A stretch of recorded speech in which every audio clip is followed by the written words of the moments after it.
All right, so we're here on the 3rd of February 2024 to talk about governance proposals in Fund 11. And we're each going to take a minute to give a little quick overview of one of our proposals and to kind of talk about what governance issues it addresses and, if we like, why we chose to address those. We're not going to be too prescriptive about what you say. You've only got a minute anyway, so yeah, just tell us about what you think your proposal tells us about the state of governance proposing in Fund 11. Right, so first off, I'm going to hand over to Edit. Your time starts now. Um, Hello everyone. Good evening. Can you guys hear me? Yes, hello, we can. Yeah, we can hear you fine. Um, all right, so nice to be here. Basically, my proposal is all about researching zero knowledge proofs in blockchain ecosystems for enhanced voting transparency in the catalyst voting process. So basically, we're looking at a potential application here, and the solution for us is that we're proposing leveraging ZKPs in blockchain ecosystems in order to enhance the voting transparency for Cardano catalysts. And we all know that ZKPs are more or less cryptographic techniques that allows us to be able to demonstrate the validity of a statement without revealing the underlying information. So we're going to be doing a lot of preliminary research into other ecosystems.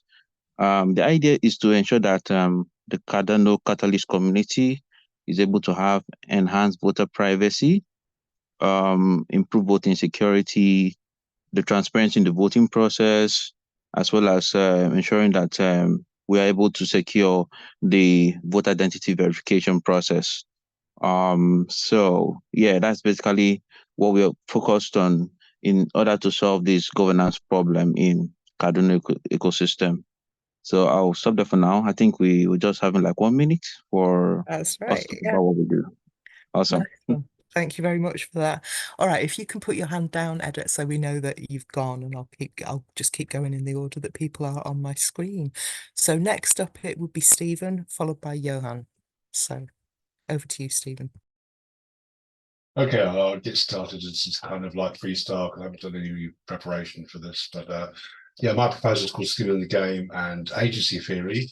And it is a kind of proposal to do some research, community source research, as an alternative to what the Edinburgh Decentralized Index folks are doing, looking particularly at something called agency theory dimension, which is an approach that has been a new academic approach, which is to look into the difference between principles and agents in a blockchain environment, like who acts as an agent and who acts as a principal, and then to use that as a research approach to determine the extent to which blockchain solutions are decentralized, given who acts as an agent again and who acts as a principal. And I think that's my minute. It's actually not. You've got a whole 3 set. Oh, no, you haven't. Yeah. Cool.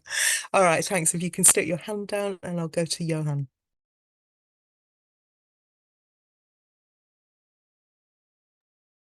Is it all good if I can share a little slide deck?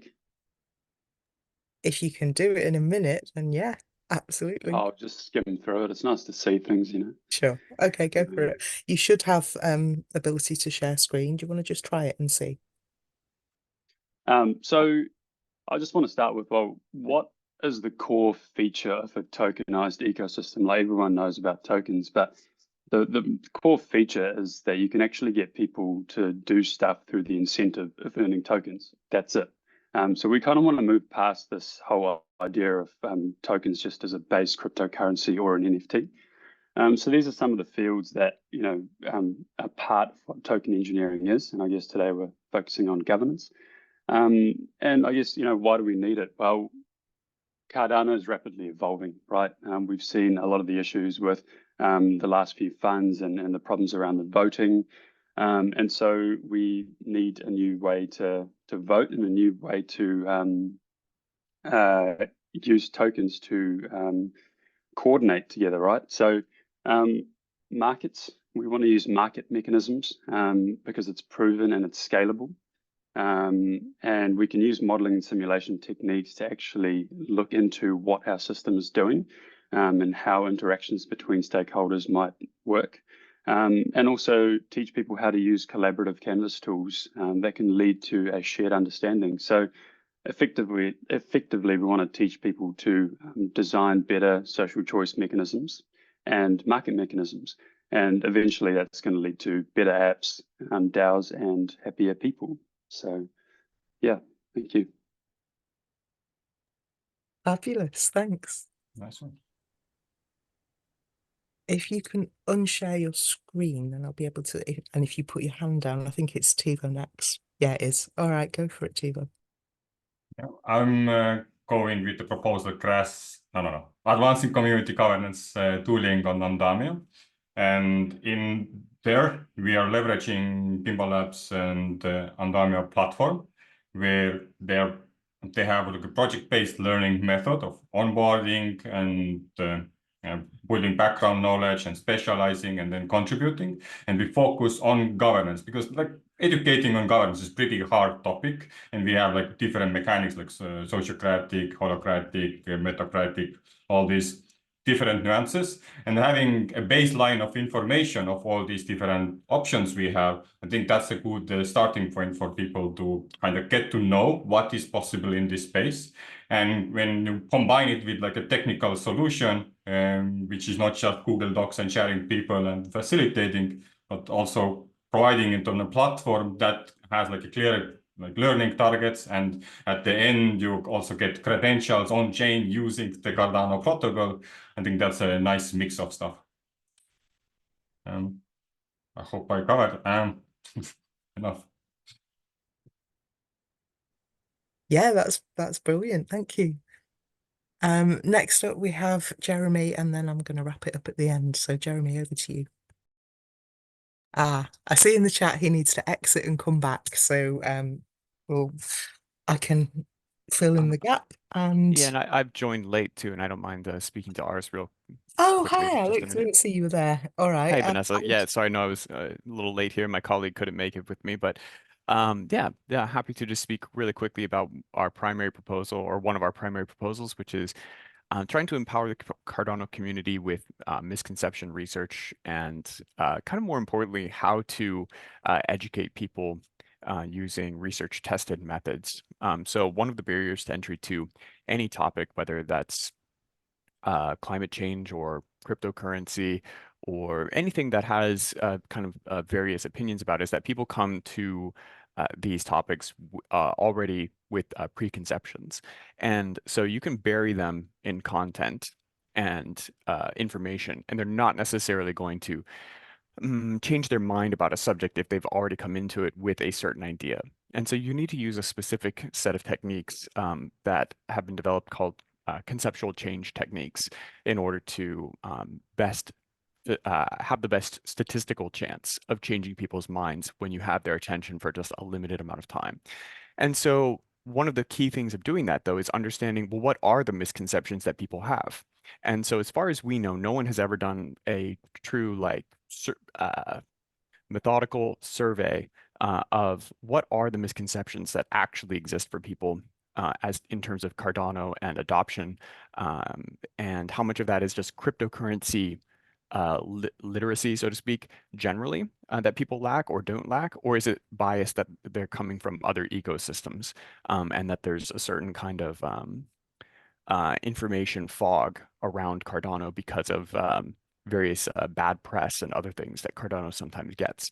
So our proposal is to survey that, identify what misconceptions are actually out there, and then apply a conceptual change study to see how and what approaches will work best to change people's minds. And without getting into the technical of it, we'd be looking at reputational texts and applying that. So you can look that up and you can review our proposal. It's called Empowering Cardano Through Misconception Research for more details about what we plan to do. And we have two other proposals as well that I won't get into here. I'm going to but have to feel free stop you look. there because that's way over a minute now already. So thank you so much. That sounds Thanks. really interesting. I'm going to go to Jeremy next and then Kuba team. Welcome. I'm glad you made it. I'll go to you after Jeremy. All right, over to you, Jeremy. All right, thanks. I'm helping Vanessa with a project called Measuring Community Decentralization. And I think the 1 minute pitch is probably how she pitched it to me originally, which is that you find yourself in an environment where you're collaborating or you're working on an effort or you're part of a group or a community that is working in governance in towards some goal, and you have a feeling or a suspicion that you may be centralizing your efforts. And it would be nice to have some kind of objective measure to check those feelings against and to check the work of the community against to help you navigate that space. So the governance principle in play, I would think, is something along the lines of how to keep good governance decentralized.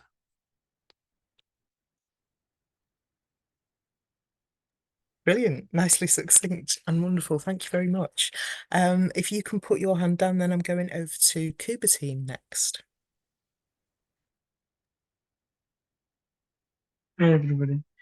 Our proposal is about Cardano autonomous testing. Cardano is a decentralized distributed system or network. Testing just a single node is not sufficient when you are dealing with the distributed systems. So here we intend to build a distributed testing system using autonomous agents so that we can test any distributed dApp. And governance is one of them. Even the catalyst voting could be tested using that. So the test bed for any distributed dApp testing in Cardano, that's our intent to go with the use case for 1694 governance testing. And that's the proposal. Wow, 40 seconds. That's our shortest yet. That sounds really interesting, and I'm sure there'll be a lot of conversation around that in a minute. I'm just going to wrap it up with an introduction to CGO, otherwise known as Community Governance Oversight. Yes, we aim to maintain oversight of governance in Catalyst, but our main focus in this particular iteration is change management, particularly how we manage changes to Catalyst parameters. CGO's been going for a few funds now, and we've come to the stage where we what we call Catalyst governance parameter changes is anything that substantively changes how Catalyst is run. So it's a bit broader than what IOG might identify as a fund parameter. These are governance parameters. We notice that IOG are still leading on changes. So if we're going to move towards the community running Catalyst, we need to identify a way to manage changes that engages the whole community.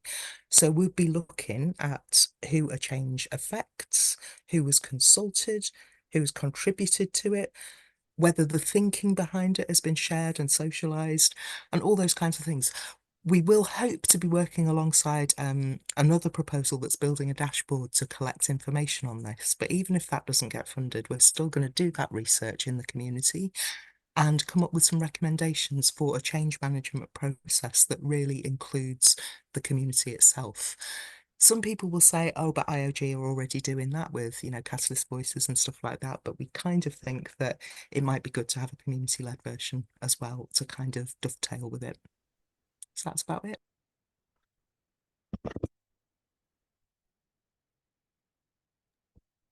Amazing. Do we have anybody who wants to provide another proposal that was not listed? Quick question. Not. Then I'm also gonna drop in now a Marabot I tried to take as good notes as possible regarding on the proposal name and what it addresses. And one question I thought we didn't really cover is why did you choose this proposal? Because we do have quite some time and we have a nice bunch of people here, and will we go over that question and from everybody's side kind of share slightly why did you choose this proposal?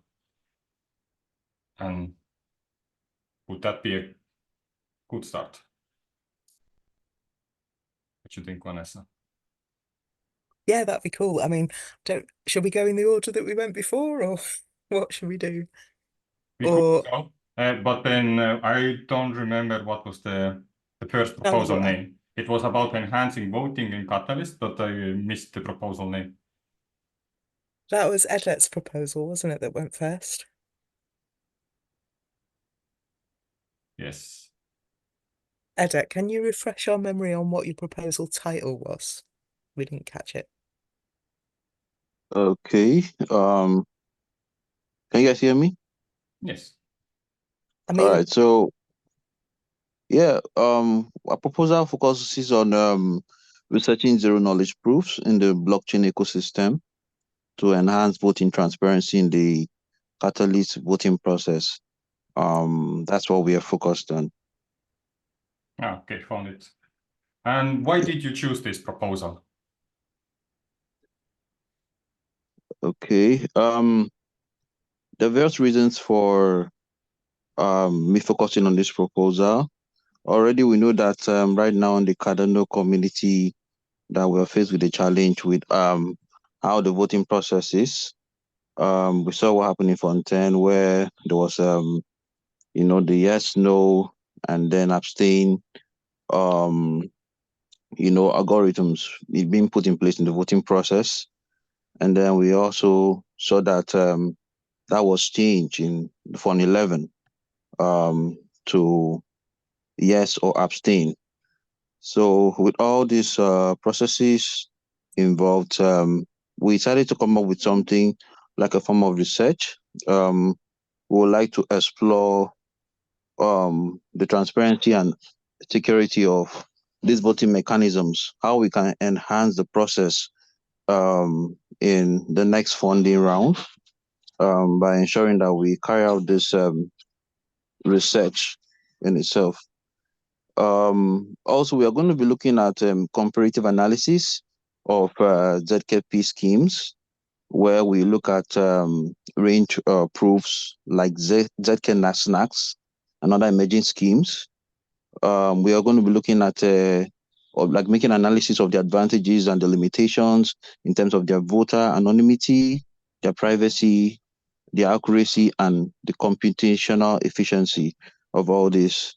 And in addition to that, we are also going to be looking at other sidechains like Plutus and Eternity and all that. How do they come into play? How can we replicate that in Cardano ecosystem? There's a whole lot more to that, but I think I'll just stop there. Yeah, thank you.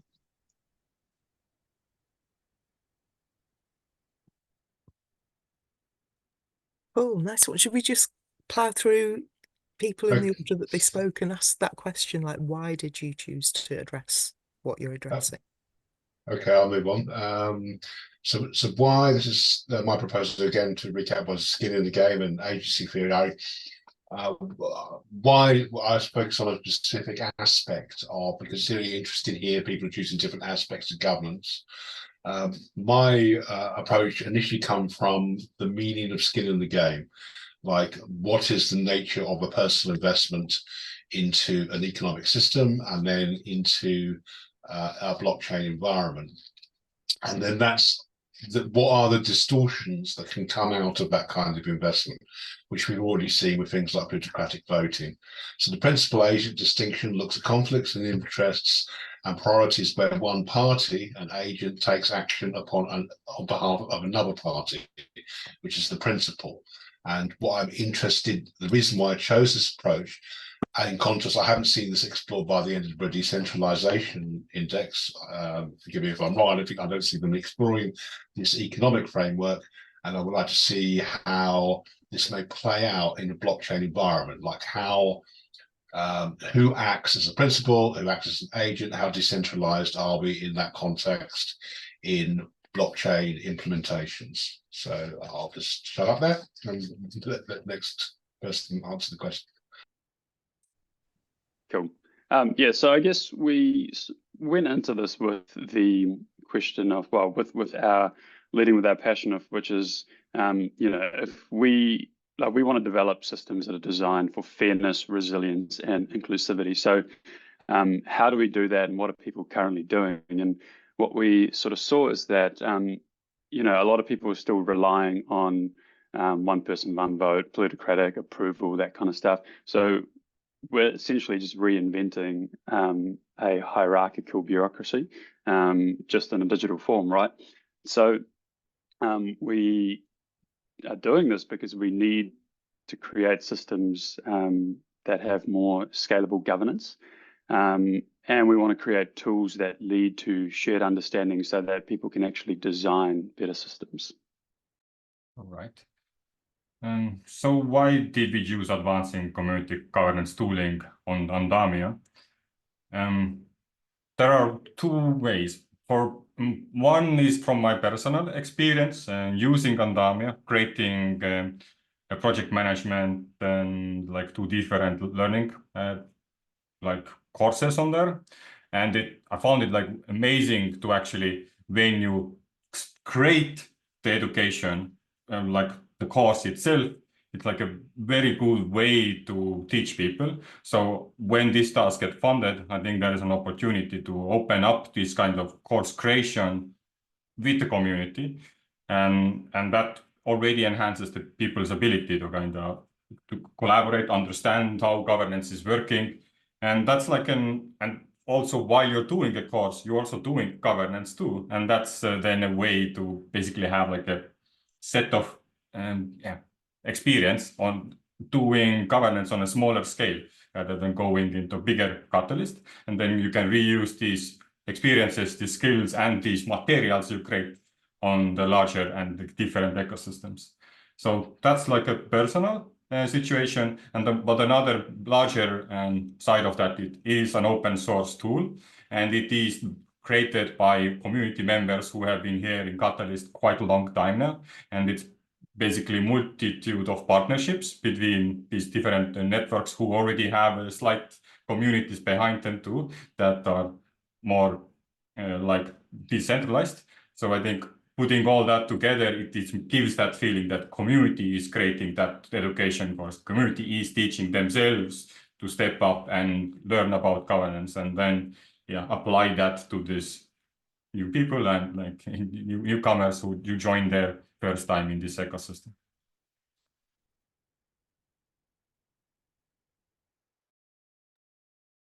Nice one. I got that down in the Mario, I think. Who came after Tiva? I believe I spoke after Tivo. And for ours, looking at misconception within the Cardano ecosystem and doing conceptual change research, specifically, we're looking at misconceptions in the governance realm. So I should have mentioned that as well, that we're looking at misconceptions that currently exist around the DREP role, around decentralized governance, holacracy, different forms of governance that have been proposed, and what is going to be final within Cardano governance. And so looking at those misconceptions specifically is what we're after. And that's why we've put this proposal forward in this group. Brilliant. I think it was Jeremy next, but before we go, Abe Ellis has just popped in. Do you have a proposal you want to talk about, Abe, or are you just here to join in? Oh, I don't know if you're able to speak where you are, so put it in the chat. If you do have a proposal, there's still time. All right, Jeremy, why? Why decentralization index? Well, I think the most attractive thing to me about it was it is working with standards, and it's working with it in a way that it's scoping it widely. It needs to get a lot of information, and so it's kind of opening it up.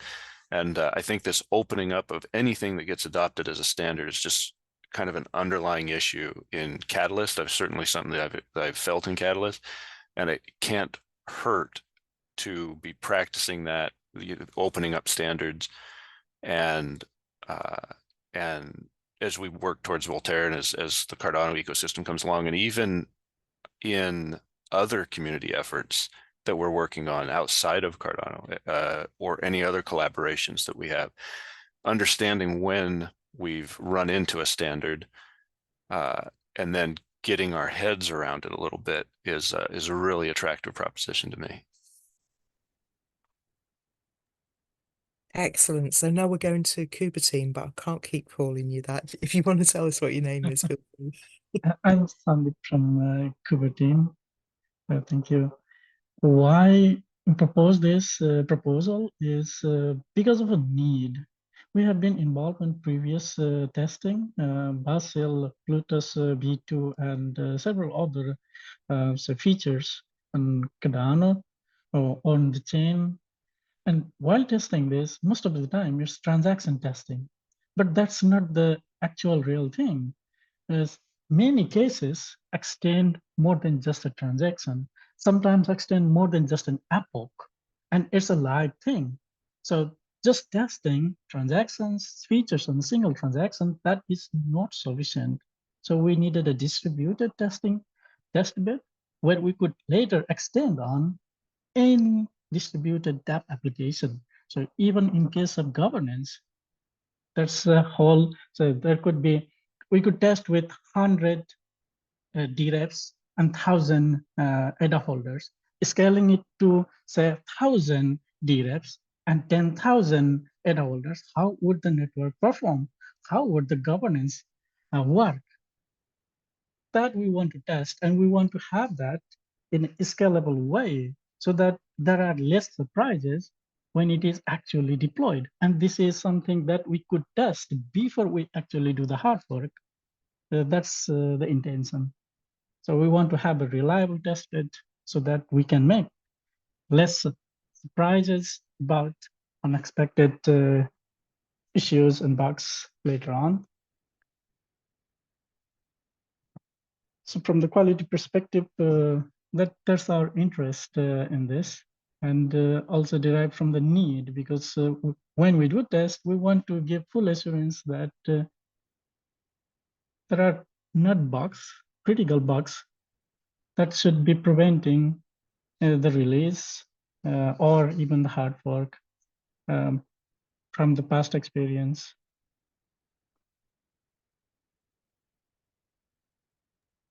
Yeah, nice one. All right, so I'll just fill in with why community governance oversight and why it's taking this particular approach. We were noticing that people were often getting upset and frustrated about how change was managed. They didn't know how their input was being used, or if it was being used, or what the criteria were for, IOG would put out a doc and go, put your comments in here, and nobody sort of knew whether or how it was going to be used and what the criteria were that IOG would say, yes, we'll take that on, or no, we won't take that on. There was no process in place, basically. And although a process, it's not going to work if it's overly rigid, I think we need some broad guidelines that give us an idea of how to manage change.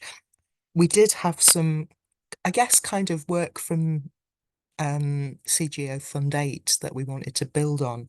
That's where we started to identify some of these issues. I'll stick a link in the chat just now to our Fund 8 reports, and then you can get a sense of where it all came from.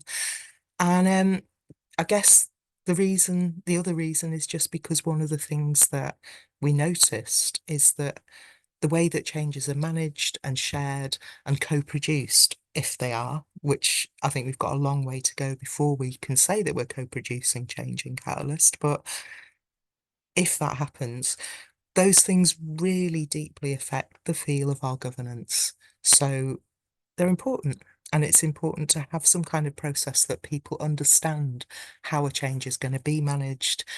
What are the kind of threshold? How much consultation is enough? Who should we ask? Who should we hear? So yeah, all those questions just seem to really affect how we govern ourselves. So we figured it needed a bit of digging and a bit of research. Ave Ellis, I can see you now. Have you got a proposal you want to share, or are you here to listen, or you're on mute, mate? I see the group looks pretty friendly, so maybe I will share.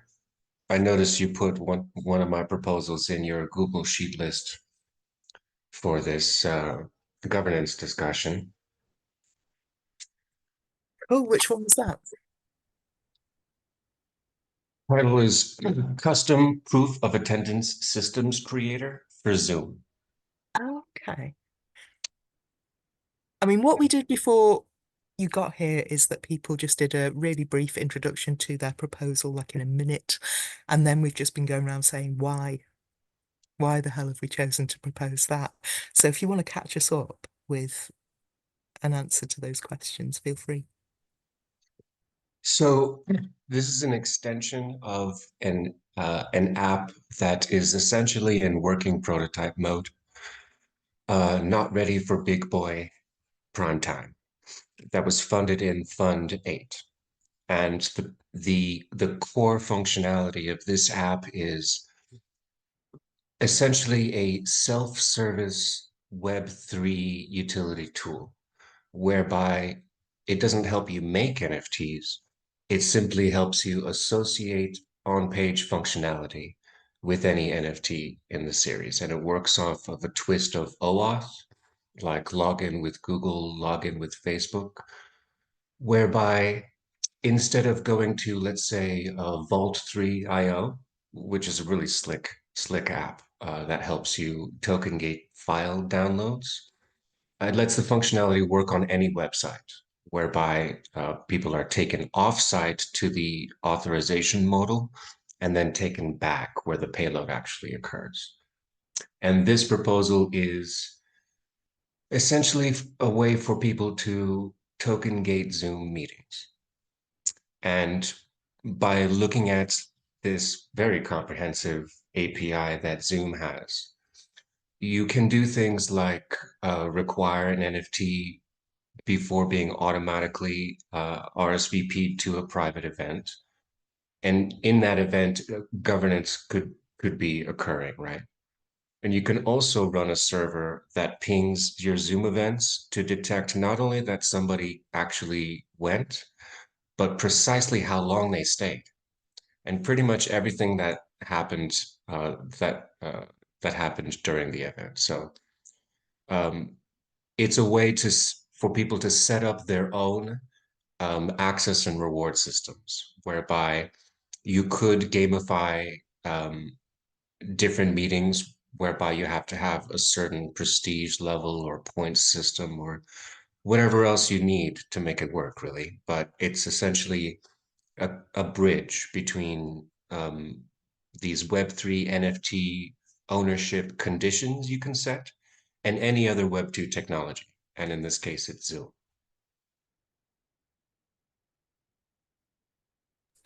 Well, that's really interesting. Thanks for that. All right, so we've heard, the sort of mini pitches, and we've had a bit of a chat about different things. And I'm wondering if people are starting to see a shape here. Are you starting to see key governance issues that are being addressed? There's a link to a Miro board, which I think, Tivo, you can repost. Yeah, there it is. So if people are able to, can we hop into there and just have a look, like, a little bit further down, where we've got point number 3, what themes can we identify? I'll just like share screen to show you the bit I mean. There we go. So yeah, I'm talking about underneath where we've all given a little bit of information about our proposals. If you come down here, there's a section where we can say what themes can we identify.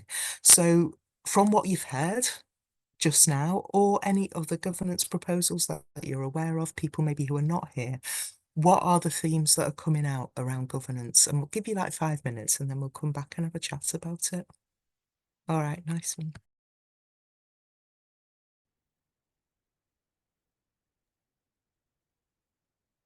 I think the note taking is slowing slightly down. Can some of us start to kind of group them? Because I do see slightly similar things. So right now, let's do free for all, perhaps, on when we track similar nodes to each other.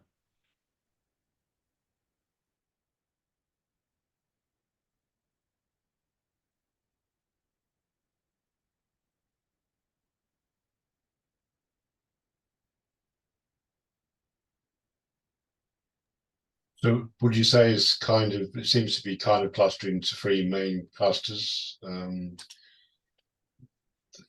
seems to be certainly a cluster around tokens and token research and so on. And then another around auditing and testing, and then the other cluster being education and facilitation and understanding.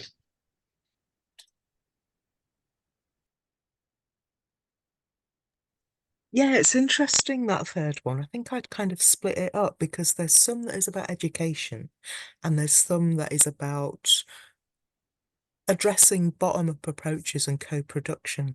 And that's a different thing because education can be really top-down if you're not careful, and it assumes that one person knows and one person needs to know. So it's kind of can be the antithesis of bottom-up and co-produced approaches.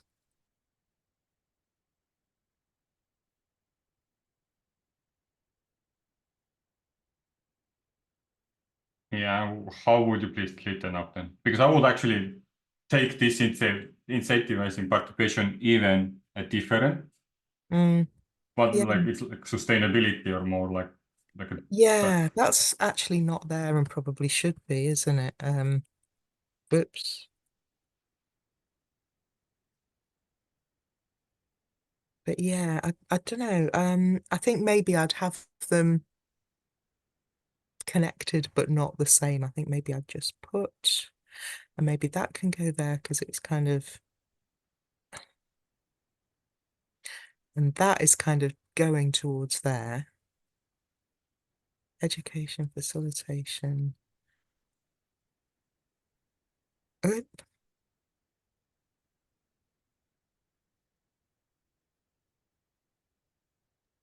mean, there is a kind of a virtuous circle there, isn't there? Because, you know, education, collaboration, understanding, like coming up with conceptual frameworks, new ideas, challenging thinking, and then how that informs, you know, research, how that informs research and testing, you know. And vice versa, I guess. And vice, yeah, exactly. And the tokens is It sort of feels like something like that. The token engineering side is quite an interesting aspect of that, because that feels like, well, you know, once you have some understanding and some research, what does that look like as a tool, you know? And so there's a kind of, you know, it feeds back again, doesn't it, I suppose? Absolutely, because you want to iterate on those tools and approaches with more further validation through testing and research. And so that's a pretty decent cycle there. I feel like also this tokens as core part of governance moves to sustainability because, well, incentives can be tokenized. Yeah.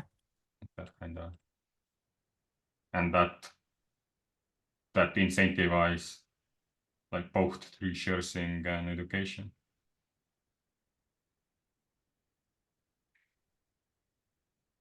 I'm having a bit of trouble with this one about more scalable governance, coordination between people to achieve consensus. Sort of feels like that sits in the middle. It's kind of all of them. Which one? This one here. Yeah, I had trouble placing that as well. But basically that, yeah, okay. Yeah, good point. I mean, it's definitely a theme.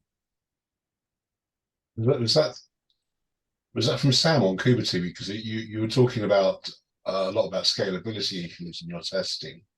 And I found that quite interesting because one of the issues it seems to me is how do you test the relations between different entities? You know, in governance, tokenization, particularly, like a lot of testing has been very transaction orientated. I think you mentioned that.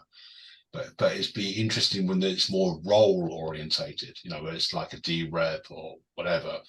And then at scale, how do you test those relationships if there's any distortions of, you know, representation and so on? That's what I got from that. I'm not sure. Actually, that is the proposal that we're proposing. It's the autonomous testing with the different roles. That's why we say transaction testing is not sufficient, because governance yourself is a multi-transaction, multi-epoch process. So that we think that is very essential when testing such a structure. Right, so you would kind of design test cases that would reflect governance design then, Sam, yeah? Yeah, it would be more like a scenario. We start with the stakeholders. So that would be, say, 100 ADA holders, 10 DREPs. And then these ADA holders will have their behaviors defined. So some would prefer certain types of DREPs, some would prefer some other types of DREP. And DREPs, there will be proposals. DREPs would, ADA holders will delegate. It's like autonomously how we can put the real world inside that emulation and how the network would perform. And here we do not want to do a simulation. We want to do emulation because we want to also see the strength of the network while we do on the testnet. But we would still want to see the strength of the network.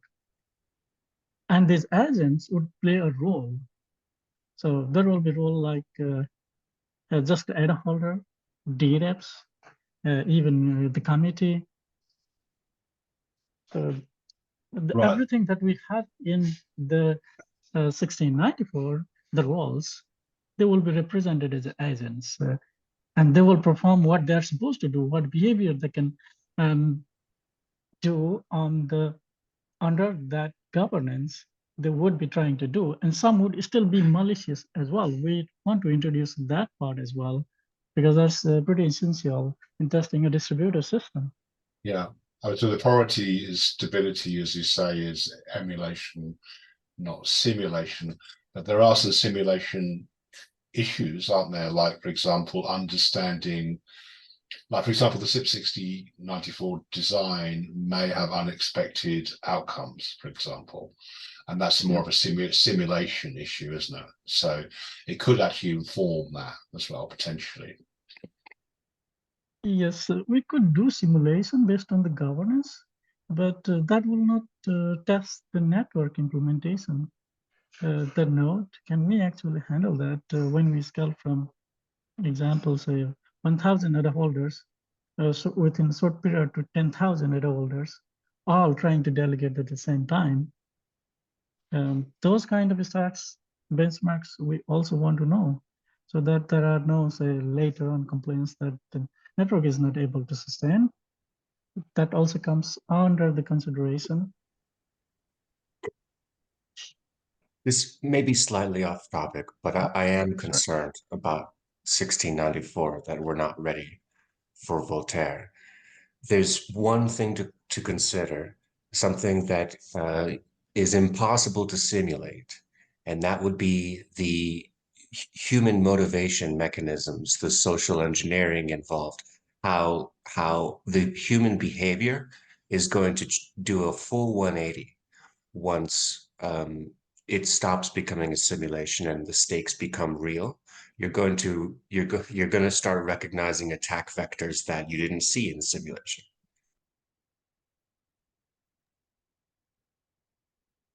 Yeah, that is always possible. That's also one of the reason why on the test design there are the extreme cases that we try to incorporate. But that will never be the real world. Just trying to have less risk as possible and less unknowns. I mean, hopefully some other proposals here that are doing more with the education or the conceptual design get funded, so that people here which have got some great ideas about research and so on, which could then complement that. So it definitely feels that there needs to be, like these different clusters that you have come up with, there definitely needs to be activity in each cluster. And hopefully, these activities and work, if funded, can inform each other. We learn lessons from each other on that basis. That's an interesting point, actually, the idea that these clusters will inform each other.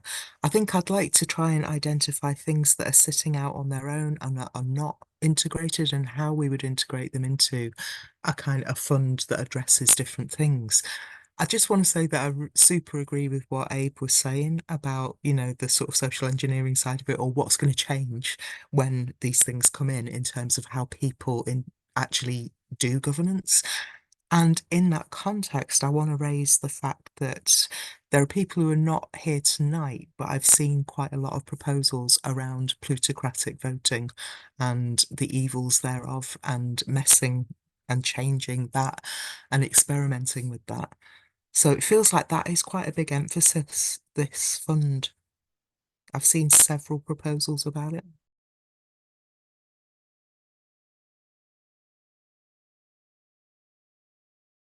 Yeah, I mean, just picking up on what you're saying there, Vanessa, I think if we could, maybe something to think about for feedback or after this event, is how we can, keep some of this conversation going and sort of see, because a lot of us are very focused on our proposals, aren't we? And it's interesting to see what gets voted for, what doesn't get voted for, how we can learn from each other. How do we relate to each other?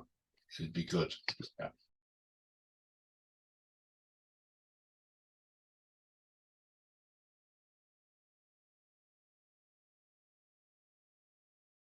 I'm wondering on this sticky on the right side, need for a polling or feedback system. How does that relate to sustainability? Because to me, it was like a clear tool, but if somebody put it there, maybe has a better reasoning how that increases in sustainability or affects it. Then if no objections, I'll move it back.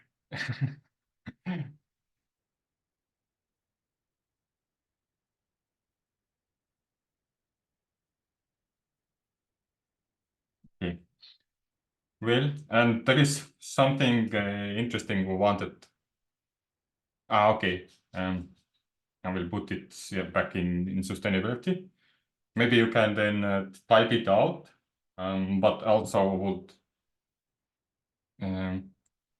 I would try to draw something just to see how this would look like. I thought to make a my report voting of these 5 key themes. 4 themes. Somebody added the 5th one here. Plutocratic voting and the evils of thereof. I just added it because I know that there are a lot of proposals about it. If people think it shouldn't be here because people are not here tonight, then yeah, we can take it. But it feels like a big theme, this fund. Okay. Well, okay, let's keep it there.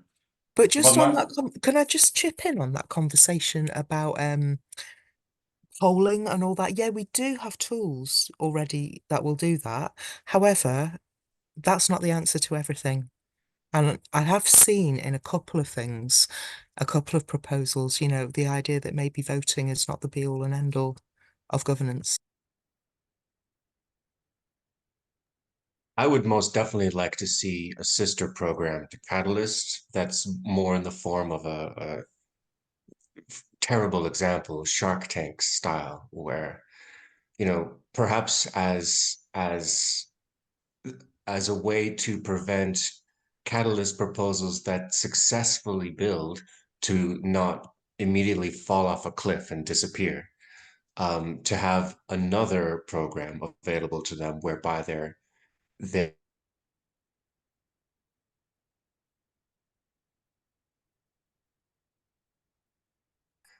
would have just stopped with their working prototype and would never be heard from again. I don't know if it happened for everybody, but for me, you froze at the crucial point of the point you Yes, were making. likewise. Could you just tell us again? I, for a while, I've been toying with this idea. There's been a lot of complaints that, once a proposal is funded and then they successfully build it, nothing happens. Their project just falls off a cliff, and nobody ever hears from them again. And ironically, in every subsequent round, there are proposals that have, would have solved the same issue as something that's already out there. It's just, there's no marketing budget, there's no, proper launch for any of these solutions that did fulfill their promise, but just need a lot more in order to be the thing that could provide a massive amount of value to many people at once. I mean, server costs. So, I like the idea that, the community can decide who wins, but we need another program, perhaps exclusively for proposals that were funded and completed, whereby venture capitalists who would love to see some of these ideas, they just don't know they exist. We need to connect these two groups. Yeah, I would agree. I think that I've seen in the Stellar ecosystem, for example, they have a community fund mechanism, and one of their community fund buckets is only for projects that are already built and already doing something, like something that's reasonably sustainable and actually acting, and then that's is the barrier to entry to even be considered in part of the community fund. And then it's decided by a panel of people, a relatively small panel of people who assess the projects based on their merit and their contribution to the ecosystem. So it's taking things that aren't conceptual, that aren't getting off the ground, that don't need seed funding, but are actually have proved that they're already out there in the real world doing something for the ecosystem, and then isn't put forward to a huge body of anonymous voters, but rather a small nominated set of board members. So I think there are some parallels out there that we could look to for such a program. That's an interesting idea, the idea of who, when we're talking about governance, governance is also how we decide who gets funded. And that idea of, a small group of people with actual expertise is an interesting one. But just coming off what both you and Abe have said, I feel like in governance terms, we need more catalysts. We need different versions of catalyst, and we need to move faster and try different things. Whether it's a fund that is decided by a group of experts, or whether it's something, a fund where we don't vote plutocratically, or what, we need to try more things in parallel. And so we need more funding schemes, not just catalyst. And that is a way of trying out governance. It's a way of practically doing it. Yeah, we are fans of experimentation, right? So it would be nice, it would be nice to find out whether a small autocratic group of experts could do a better job at making an impact on the ecosystem overall through intelligent selection of completed projects, as compared to a catalyst. Or even a small group of AIs.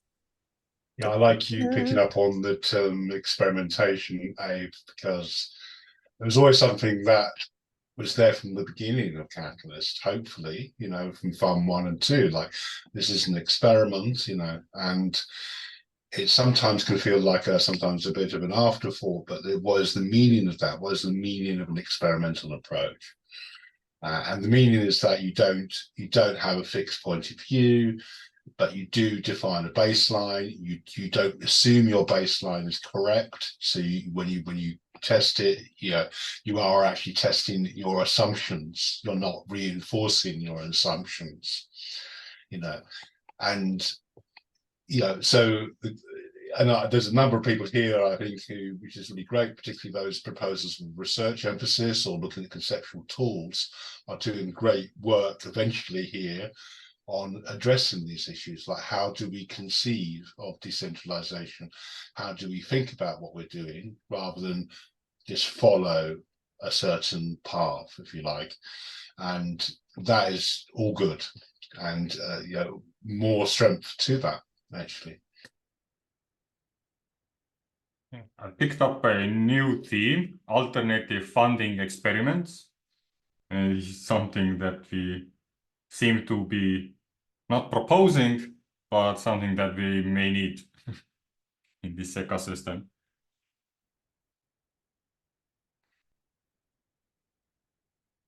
But can we do a small experiment with Miro board voting here? So we have these 6 themes here.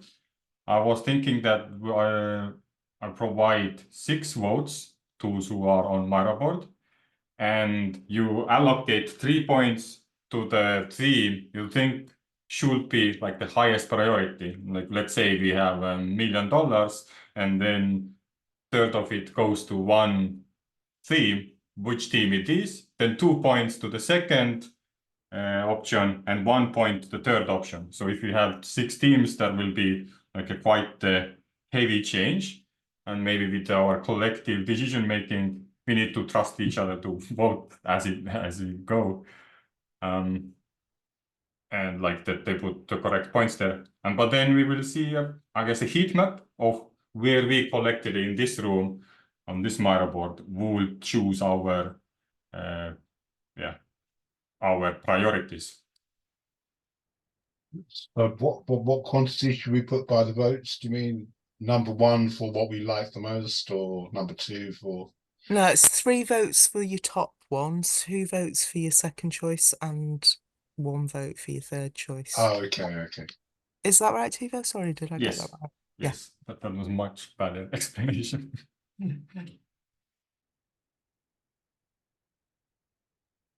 Oh, I suppose we didn't actually define. Are we voting on the ones we think should be a focus for governance this fund, or are we thinking generally forever? I've kind of done this fund. Oh, yeah, I was looking at general but yeah. Good point. I don't know. Technically, I feel like there could be similarity right now because I don't know. Actually, they aren't similar.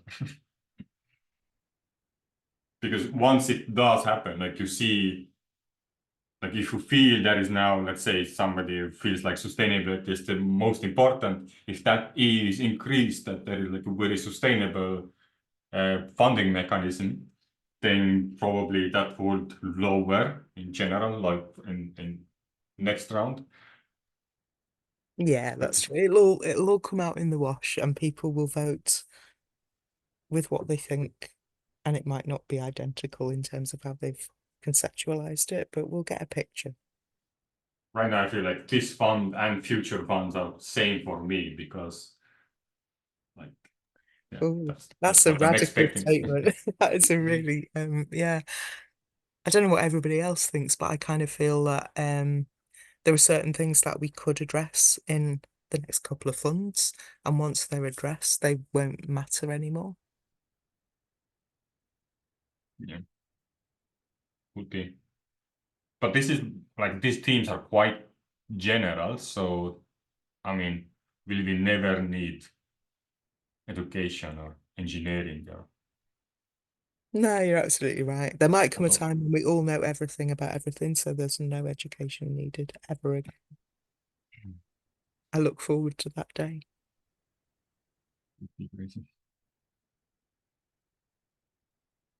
Wasn't that when we achieve AGI in Singularity now?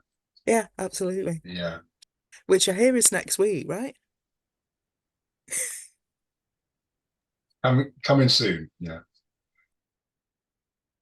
What is next week? I was just kidding. Stephen was talking about when we achieve and complete AGI, and I just said, yeah, that's next week.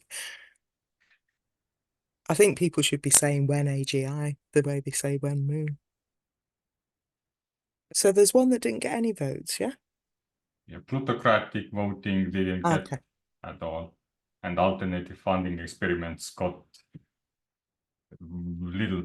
So basically that was, some people thought, okay, that's the third option to provide for some people, and tools and token engineering also. But mainly people want research, reward that research, and educate based on that research. Sustainability is interesting though, isn't it? It's like but that seems to be saying to me is like, you know, how can people stay on and do these things?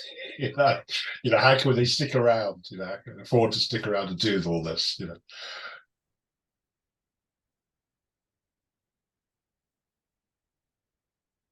That's cool.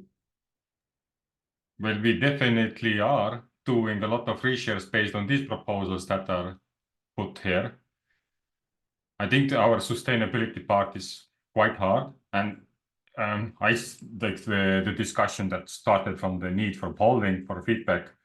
To me that is still a tool, but I do understand that now a little bit of that idea that providing feedback is making things sustainable, because then you are incentivizing the person to improve their tooling and their facilitation or their services, because they're getting constant feedback how to improve it, and that is a bit of a sustainability too. I voted quite highly for the whole idea of research because I think it's what we need at the moment, but I am questioning, like, when that research is done, how do we ensure that it's incorporated into future proposals? I almost feel like proposals in fund, I don't know, 14, 15 should be having to draw on past research that's been done. That's probably a bit too strict, but it just feels like, you know, we have to grow as a community. We have to have ways to access the research findings and organize them and find them. I mean, I've seen all sorts of proposals about this kind of thing and about how to organize research-based material, how to make it discoverable. As an archivist, I'm always going to say that's important, but you know, if we're doing research, we've got to build on that research. Only then is it important. Maybe if you can comment from the research perspective.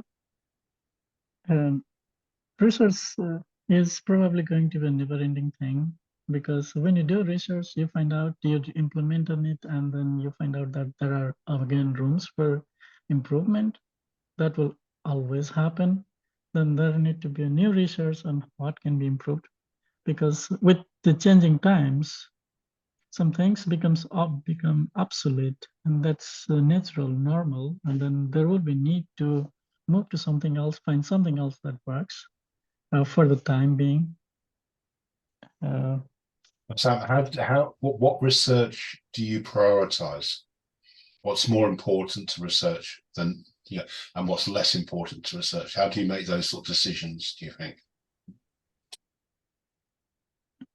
For that, I think we need to have what is needed for the time being and for the short-term future, because we never know the future aspect. The level of community engagement that we have in Cardano right now, certain form of research on that level of scalability might be sufficient. But if we have a larger need, say network strength, and even the governance, for now, we don't know whether or not the governance will fully work. 1694, as it is deployed, 2 years from now, we'll have more insights, and then we will know what should be the next focus then. For now, I think that from the research part, can we minimize the risk of the deployment of this model? That would be minimization of risk. for the current governance deployment. That would be my line of thinking. And once we actually deploy, then we will know, we'll have data and insights, then to focus whether or not it actually worked, or in what level. Yeah, thanks for that. That's interesting response. Thanks. Hey,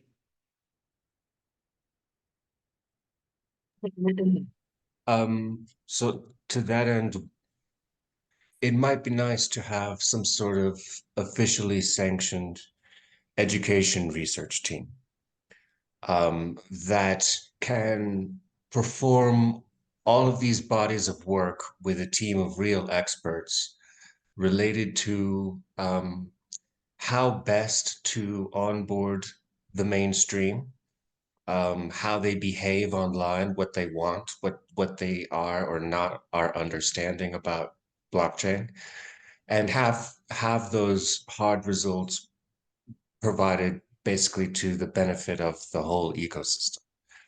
A conglomerate of e-commerce experts that know about A/B testing and heat maps, along with educational scientists that can help understand like the psyche of the educational process and so forth. I have to agree with that. so basically we need a centralized systems in order to figure out how to decentralize. It could be combined with the same department that does the marketing and outreach, which sadly does not come to mind. Whether Cardano has one, I assume it would be Cardano Foundation.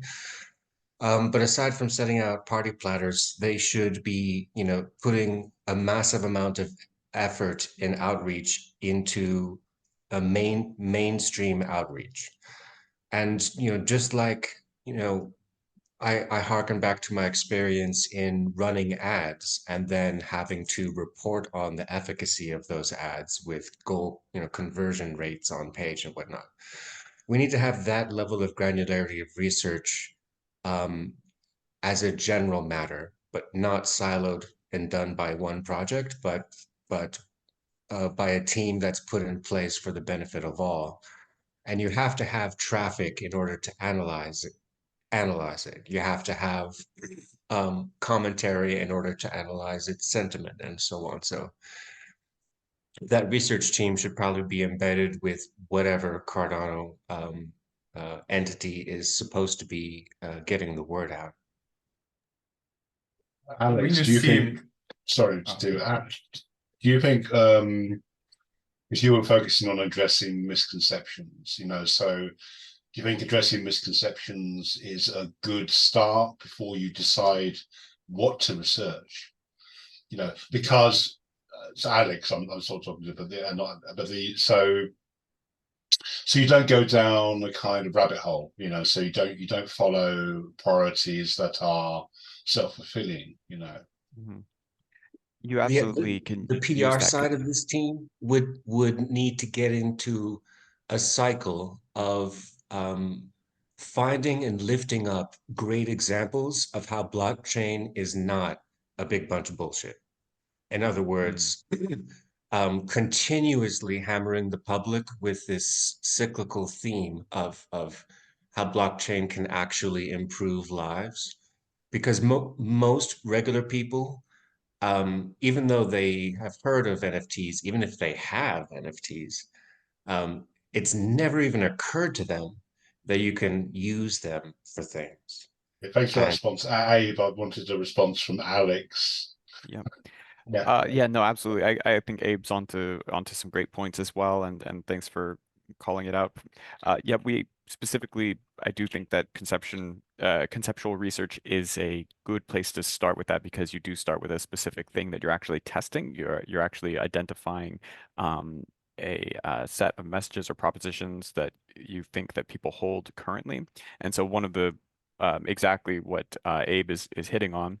One of those is that people have a negative bias, you might say, or a prior conception about NFTs. And so you're not just educating them about what NFTs do, you have to you have to get around their current conceptions of it. So you have to therefore have mapped that and understand that in order to effectively refute that. So our team, I'm not trying to turn this into a plug, but our team does have that background. We have an educational psychologist with 25 plus papers published and millions of dollars in research that have gone into doing this. I mean, governments hire people to do exactly this kind of thing, as well as private corporations. And so, yeah, I think that's exactly what we could use within the ecosystem as well, is targeted research in the service of applying education in a really strategic way. So you're not just saying, well, we're educating people because we're putting content out there. It has to be done with strategy, with purpose, with intention, to know how you're effectively combating propaganda. Great response, Alex. Oh, Johan, you've got your hand up, sorry. Yeah, I guess, just to add on to everyone else's point there as well, like, it is an education problem. And like two of the things that we've addressed is, or that we're putting forth, is that one, we've created, or we're going to create, some educational tutorials to, make people understand these concepts, right? Go move past this notion that tokens are just money, or just NFTs. They've actually got a lot more complexity and purpose to them, and then teach some of the modeling and simulation tools, because how do you actually test your system? How do you validate it? And then after that, how do you optimize it? Because that's essentially what we want, is to produce the most optimal apps and communities, right? So, yeah.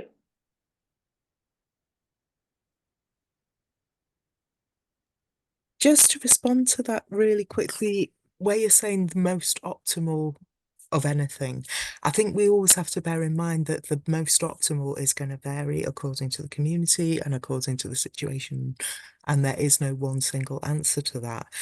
But I'm just going to contradict myself there by saying that I do quite a lot of outreach and community engagement work, and one of the real sticking points for people who are not sort of otherwise involved in crypto is when they find out about plutocratic voting, they kind of go, "You what?" And then they just want nothing to do with it. And the idea, in a society where most countries have fought for centuries to get to a stage where the rich don't run everything, and the idea of going back to that just horrifies people. So it feels to me like, even though when we did our little voting thing, I kind of went, yeah, maybe plutocratic voting and the issues around it are not that important, the things we're talking about here mean that it really is something we have to address. And I think actually the question of voting all the time, there are other ways to make decisions, and people in their communities and in their organisations are far more sophisticated than just, oh, let's have a vote. So I think if that's all we've got to offer them, oh, we have communities where people vote on everything. We know that voting doesn't reflect social preference, so we have to address this. Yeah, an interesting side light on that. Again, not plugging a proposal, but an emphasis on efficiency could be a sign of an agent principle problem. So basically, our blockchain solution actually could be less efficient, and it could be good that it's less efficient. Just because something is efficient in its running does not mean it's appropriate technology. That's not the term. So, for example, in the classic agent principle problem is a solution is the prioritization of a solution is its efficiency at the cost of its usability. So it doesn't matter what use the solution is as long as it's efficient. Now, is that the right way to go? Are we going that way? Or do we want an inefficient solution, which actually is usable by people, humans, not by efficient algorithms? And that's where my proposal was trying to look at some aspects of that. But I think there's other aspects, other proposals here, which are also looking at these kinds of conceptual frameworks that inform preconceptions about, we should design the most efficient thing, or et cetera, et cetera. Perfect. Yeah, cheers to that. I've been banging my head against the wall for years now about, what kind of a dApp would, break through to the mainstream, because blockchain at its core is its unique service proposition that a Web 2 technology cannot copy. In other words, what project out there can, survive the rebuttal of, okay, well, we already have that. You're just making something that already exists and adding blockchain onto it because it's hot. And governance, can definitely be one of them. I would say in the US, um, trust in our election equipment and processes have taken a dive. And there's a chance that the transparency of blockchain might help with that.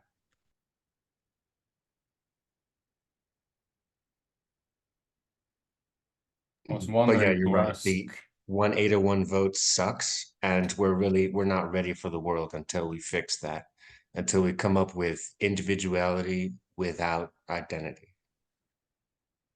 Yeah, I mean, and that's where it's really going to be some interesting work in how people build different test platforms and respond to different technical problems and how those technical problems are framed, particularly, for example, scaling, for example. So a solution to a distributed system is not necessarily a scalable solution.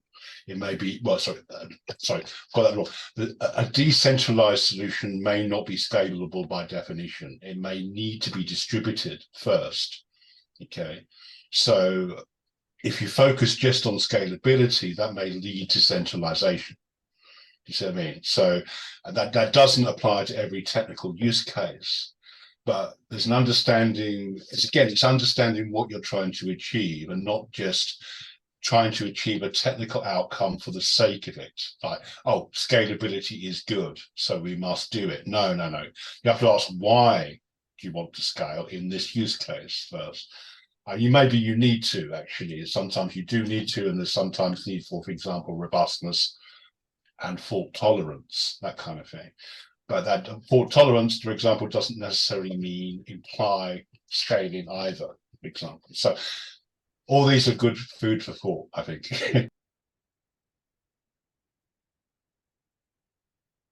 I'm just wondering, because we have a proposer who is working on tokenizing and token engineering, how could that be applied on reshares and testing? Are there like key or like low-hanging fruits to tokenize reshares and make it like more visible or effective?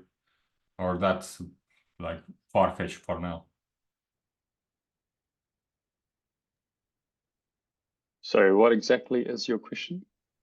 Like when we have established, so we want perhaps we have a strategy, we have a driver. Okay, we want to reshares on, let's say, let's say at the same thing. We are looking at alternative funding experiments. Let's reshares which are the best funding experiments.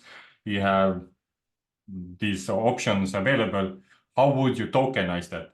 And is that even a good solution? Like, would that be something you want to like tokenize reshares in this particular thing, or that's or the tokenizing is meant for like different approaches? Yes, I guess you'd start with like for any question that anyone has, right? You'd start with using certain tools, collaborative Canvas tools, to create a shared understanding amongst yourselves. So like we used a thing called Wardley maps. And once that shared understanding is established, then you can actually use some of the other Canvas tools to see, what is the value transfer between stakeholders in your system, and just essentially get a deeper understanding of what is going on. And then once you decide, okay, cool, let's use design X, you can actually create a model of that. We use a tool called CAD. It's open source Python based framework. And you can run simulations, and in that simulations, you can do parameter sweeps, so you can try and find, what the optimal parameters are. And you can do A/B testing in that as well, so you can compare model A to model B. And you can also add in variability, which is, like we live in a very variable world. So there's always things happening that are out of our control or that we don't always foresee. And so that's the Monte Carlo simulation side of things. And so by running the simulations, you can actually validate your model and get an insight as to, well, what we designed, is that actually going to be working the way we think it is? And then you just sort of iterate through that process as many times as you need to come to a final solution, for now anyway. And then I guess, to touch on your point, Vanessa, earlier about, what is optimal and is there an optimal? I guess for the initial state of your system, sure there is, but then a lot of the rules and the different mechanisms that you use for your system design, they're the things that actually you can use as levers to guide your system. So it's a constantly moving target, but the actual parts of your design can allow that consensus, right? That decentralized consensus as to how we make decisions moving forward. So yeah, hopefully that helps explain it a little bit. This is slightly off topic, but through the course of our conversation, I've recognized 3 organizations that we've at least touched on briefly that might be beneficial if they existed as official entities. Cardano Foundation is already sort of the global marketing and partnership outreach team, but it could be massively expanded and done in a more scientific way. And then the Shark Tank venture capitalist speed dating post-catalyst type of idea. And then a dedicated analytics team that specializes not just in hardcore KPIs and A/B testing, but would also do outreach for research, polling, and focus groups, and using the assisting with analytics and feedback on the post-catalyst proposals that the marketing and partnership outreach team are uplifting to the public as great examples for why blockchain is real.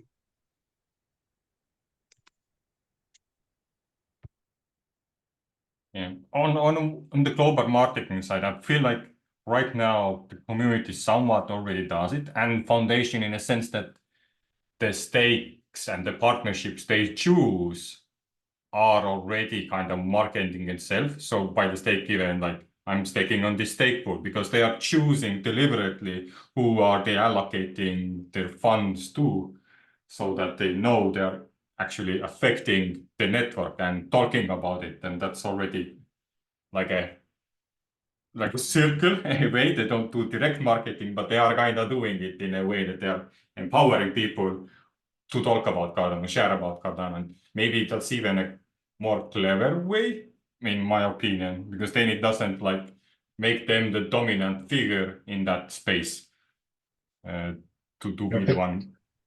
Yeah, picking up a little bit on that, and also I find it fascinating what Johan was talking about in terms of defining stakeholders, really. I suppose, again, in my research proposal, I was looking at the proposition that what would an ideal blockchain solution look like, a permissionless, decentralized blockchain solution? Ideally, it's always historically not defined stakeholders. So ideally, it's supposed to be no distinction. It's anyone can use a blockchain. It has that kind of, but in practice, it doesn't work like that. In practice, you do have stakeholders. You have people who, hold more greater amounts of cryptocurrency, who have greater voting rights. So the actual promise of blockchain hasn't been implemented in its canonical sense. So if it could be attributed, would we need then? So what are we doing when we, this is why I posted in chat, what are we doing when we identify stakeholders? Are we delimiting our use of blockchain? And then just saying, here's the people we have selected to use the blockchain in this case. And in that case, then we have defined a baseline, and the baseline rests with the stakeholders we are choosing for that use case. And that isn't a generic use. That isn't a permissionless use. That's permissioned by our definition of stakeholders. So I think there's an absence in this ecosystem of an understanding of the economics at stake here. But also some experimentation, which I can see emerging in this conversation in terms of like what Alex was talking about in terms of conceptual frameworks, which could then help us match, say, the philosophy of blockchain, like the promise of blockchain, as you put it, Abe, with the actual testing and implementation and how those two things diverge. Because let's face it, they do diverge. We don't have an ideal solution at the moment.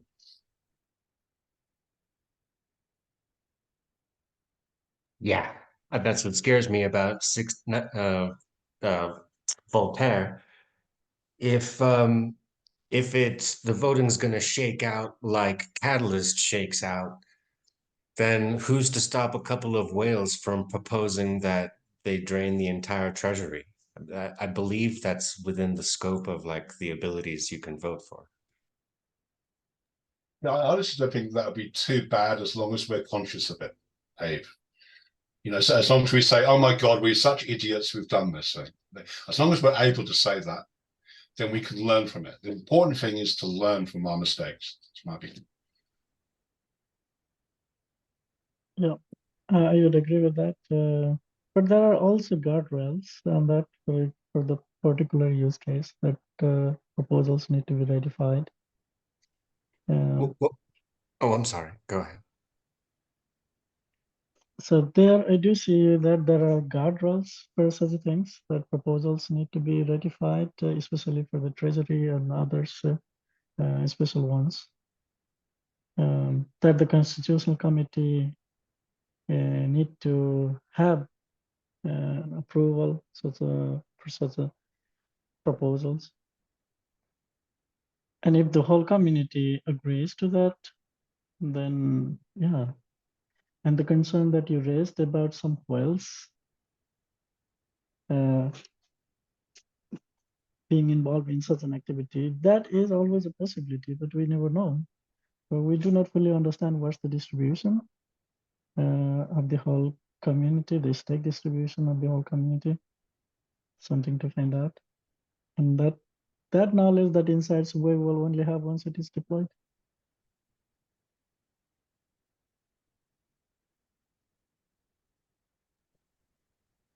Concerning the idea that the human behavior will change when the simulation is over, it's just a funny idea, but we could pull a Rick and Morty here and run a simulation in a simulation, meaning let everybody think that the stakes are real, while in some capacity, some way, somehow, whether by, I forgot what it's called, that management team that has a share of the vote. An obviously catastrophic vote could be stopped. And we can learn from it. We can get that precious, precious education without the pain. Yeah, I just wouldn't insist on that, because, for example, look what happened with Ethereum when it tried to decentralize back in 2016 or wherever it was. It didn't work, and they had to, have a hard fork and all that. That was a big mess, and that was a good thing because we learned from that, So I'm not, well, it may not be so good for people who lost lots of, Ethereum. But I just don't think you can legislate for the scale of people's problems, and that's probably that's not investment advice, by the way. But you should be careful about how much we invest in our ideals. I suppose that's what I'm trying to say. That's why I like your proposal name, skin in the game. Like, if everybody would stake their own financials on their ideals, then it will be much better kind of vision compared to where right now it's somewhat that, but not really. That's true, but I also have to say that real skin in the game is not just money, it's not just staking your financials. People come and they give their heart and soul. They give their time and their energy, they give their beliefs, they give their hopes for the future. All that is skin, definitely. To that end, you could pre-invest your skin in the game. Well, it's been talked about that perhaps a requirement for submitting any proposal is proving that you've done something to further your own efforts in the project that you're submitting, which I believe, as a person who's never even been able to afford to vote, is fair, because you can find the time to code something or make some sort of progress. And from my limited understanding of any kind of venture capitalist or funding system, it's really a plus, or they kind of sort of need to see that you've put your own sweat into it before you come to them, right? One of the principal definitions of I think an agent or a principal is, do they have skin in the game? Is used the old-fashioned way of putting it is, what is their equity stake? Is the indication of how much stability or investment reliance you could have them if they have put a lot of stake in, then you can trust them. That's the classic thing. If you look at the research agency theory, you see something quite different. You see it distorts people's incentive behavior. So if you have more skin in the game, you might be more conservative in your choices, for example. You might insist that the person you're employing to work for you is very efficient and not very effective, for example. This is classically what's happened. And also it doesn't account for non-financial or classically the new conversations in tokenization around contribution, as you say, are like really fascinating, because then it comes down to, okay, you haven't contributed asset stake in terms of financial stake, but you've contributed some like thought capital or some activity or social activity. And then that leads into a whole other conversation of how do you capture that? And that's really controversial and quite because it could also lead to a kind of social credit system where, like, okay, Abe, what was your social activity that made you deserving of X, Y, Z? See what I mean? So it starts to get into some very interesting, but also some quite scary conversations in terms of how should I trust you in terms of your contribution, and what is your contribution worth, in inverted commas, if it's a social contribution. My idea of the best candidate for a Project Catalyst funding would be somebody who took it upon themselves in their free time to make a working prototype that provides some unique aspect or benefit to people that hasn't been seen before. A good idea. And he's applying to Catalyst because, he's hit his limit with what can be done realistically without any money. And that really should be seen like as the baseline for, in my personal opinion, for applying to Catalyst. You've already put all the energy and thought and effort that you can into this, and the only thing you're missing is money. And there's no other way around that. On the flip side, I do like the idea of also providing energy for those who are already kind of they do stuff, but they don't really care where they do stuff. So it does, like, you pull focus on something. There are a lot of capable people, but they're like, I know, if you give me attention, then I build something. But then there is like this ebb and flow of how are they able, or those people who are like voting, are they able to choose what they actually need? Because people can propose almost anything. And like we already can see that the voting power doesn't show like what actually is needed by community or by these different things in what we actually require in this catalyst to run it.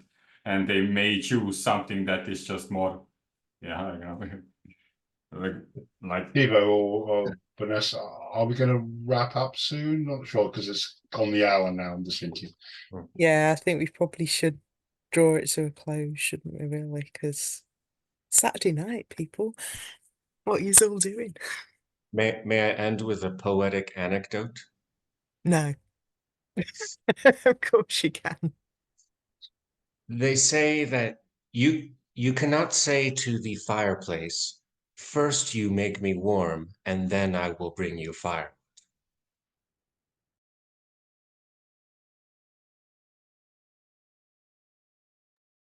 Yeah. So much of it is about what order we do things in. And I think, yeah, it's different people have different ideas of how we should do it. And often it's about what position of power they're in. That's what I'm seeing. I wonder if we should close with a round of, either we could close with a round of poetic statements, which I'd be quite into, or we could close with a round of what's missing in Fund 11. What's the one issue that you think we've missed? Give me money. Just Ha! Maybe. I don't know. Maybe that's something we should just close with and leave people humming about and thinking about. Because it is getting on. It's past the hour now, so maybe, yeah, we should just wrap up, shouldn't we? Yeah. Thanks for joining, and not just shilling your proposal, but actually talking about the issues of Catalyst and governance and all the related issues we have in here. And with this video, I'm going to make two of them. One is where we just had these pitches in one video, and another one will be this long conversation for those who want to hear the people behind the proposals, how they react, what are their thoughts, how they want to contribute to the ecosystem. Thanks again for joining. I close the recording.